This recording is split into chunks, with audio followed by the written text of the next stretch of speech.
There's a lot on the menu in the weekend before Earth Day 2024. I've picked up way too much styrofoam and got some gelato as a snack, but there's a lot more to assemble with the crosswords and logic puzzles in Top 5 Puzzles I Did in CMU's Department Store Hunt.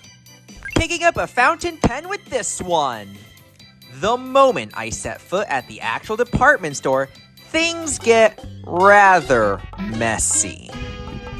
Quite a lot to clean up for the independent Clean Everything Apparatus 25, also known as Karkar, especially since the department store itself started churning out puzzles, and we only get a day to clean up all these areas, like the tiling room, where the robots now scrub a lot of ink along with all those crossword puzzles. Cleaning all that up requires a lot more than filling in the grids, as these hunt puzzles not only ask for a final answer phrase, but also bring along new gimmicks, like with Tintin and the Crypt, where right off the bat, we have to handle cryptic clues that mix definition and wordplay, along with extra mechanics befitting of the characters. Bianca's music mechanics were the easiest to identify because the music terms immediately stand out. But the Thompson and Thompson duo are sneaky with having an extra P that really blends in with the clues. Even with the benefit of having wordplay confirm clue answers, it still took a while to figure the clues, especially since Professor Calculus's gimmick lies not in the clues, but rather scientific units being crammed into a single square. Once we got through their gimmicks and the grid, the final extraction gave a nice revisit for the respective mechanics. Speaking of revisiting, that's what we do with the feeder puzzle answers when we got to the meta puzzle titled Crossword Puzzles. So answer spoilers ahead, even if at first glance it's another crossword puzzle. At first glance, only 4 clues left blank, and even those entries get filled normally. But there also just so happen to be 4 feeder answers. They don't fit in the grid, but they can be thought of as a clue to a word that looks really close to one of the 4 unclued entries. Now, how do we even get a final answer phrase from that? Turns out the flavor text referred to the puzzle title, and the substrings replaced also appear as substrings in the puzzle title. So let's replace those substrings too. And we get quash-reeled puzzles. That might be a way to deal with the ink that's been throwing at these robots for weeks. Clearing puddles, calming bots, and cleaning crosswords. Now, among the 2 crosswords I helped conquer, both have unique mechanics that may be tricky to pull out, but I have a better footing at the one that also shines with the theming. So I'm putting the meta puzzle at 5th place and then Tintin crossword at 4th place. The author even tried making the clue writing fit for the characters. Time for a snack break. Before we set foot at the actual department store, we got a taste of puzzles on the menu at the food court. As we go through the main course of first round puzzles, my favorite puzzle there and 3rd place overall rounds out the desserts. A big part of it is how the rule set feels fairly unique, especially with a pie-themed presentation that opted for speaking with imagery.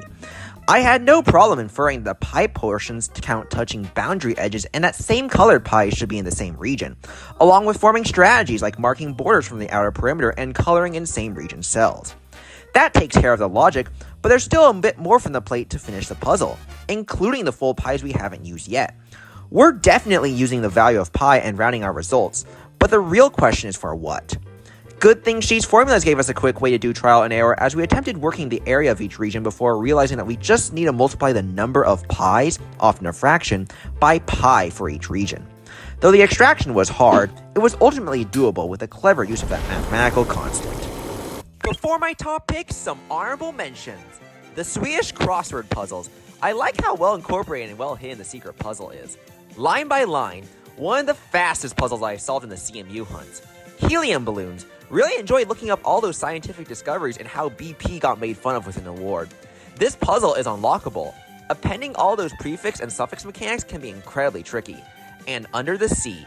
The SpongeBob references were immediately obvious to pick and gave for a nice variety of creative submissions. Might have done something if it weren't for my perfectionist procrastination. Now the hardest room to clean up.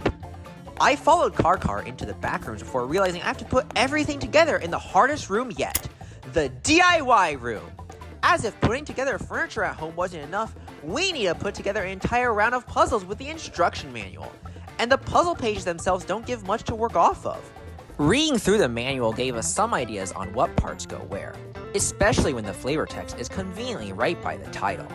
The logic puzzle grid and its rules go together, and despite having multiple sets of clues, the numbers and a cross-down marking allowing us to set aside 2 of them. Specifically for the scuffed diagram list, we have over 80 clues to handle in a fairly unconventional setup, but it made ample opportunity for divide and conquer strategy among teammates who notably found from the convenient 35 and 40 across that we should be forming a QR code that we're definitely scanning when complete. Its consistent structure allowed us to work the top left corner to give us the one across and one down location that we needed. Still, the sheer number of clues and places to consider made solving them all incredibly tricky, especially without the given lengths. My teammates needed to deduce that with preliminary structure, but what helped give the dimensions away was combining that with number theory from 25 down, giving us a 21x21 grid to work with. When I oversaw the work, using 13 across to check orthogonally connected regions and notably 45 down describing one-letter clues made for some nice logic puzzle mechanics that help us narrow down and scan the final result. Speaking of logic puzzles, 25 of these 2x2 logic puzzles also go with the 4 rule sets because each 2x2 just so happened to have the same 4 letters as the labels of 4 other grids. But the grids not only have unpaired rule sets, but also have letters rather than numbers in place of digits, requiring me to pull out my old reliable strats, bounding and process of elimination. My first find involved the upper 2 squares of grid C. K values can only go up to 19, barring 2 different first digits. Multicoro only has 1 number per region and thus can't have adjacent clue labels. It's too cramped to put in large squares for a task square, so it's gotta be Choco Banana. But more specifically, the shaded rectangle should be for HG as it's way too cramped to put things larger than a 10x1 rectangle in IG. That allowed me to deduce that H had digit 2 and I has digit 1, allowing me to get a start on all the other logic puzzles. But even after all the shading, my real challenge came from, you guessed it, extraction. Turns out that when you put the 25 2x2 grids into a 10x10 square, the letters indicate which square to pull from. When comparing these two, both put my logic and deductive skills to the test, but scuffed diagram lists get second place while 25 2x2 logic puzzles get first place, partly because I did more work on the latter. Really goes to show the quality streak of late-end logic puzzles in CMU hunts.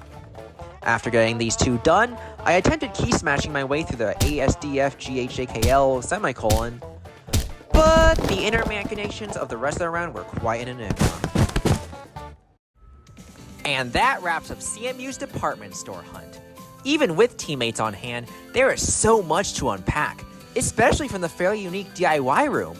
But the real challenge came from the 24-hour time limit, especially if one were to do so alone. But when the spree's all said and done, we can still take a trip to see all those stories alongside casual solvers without the competition. The post-solving. Not having a time limit to worry about might be easier in getting new solvers to explore all the cool parts of the department store, and I even found new favorites from the last 2-minute puzzles. Special thanks to the folks at CMU for their project in the box, and for viewers like you, thank you.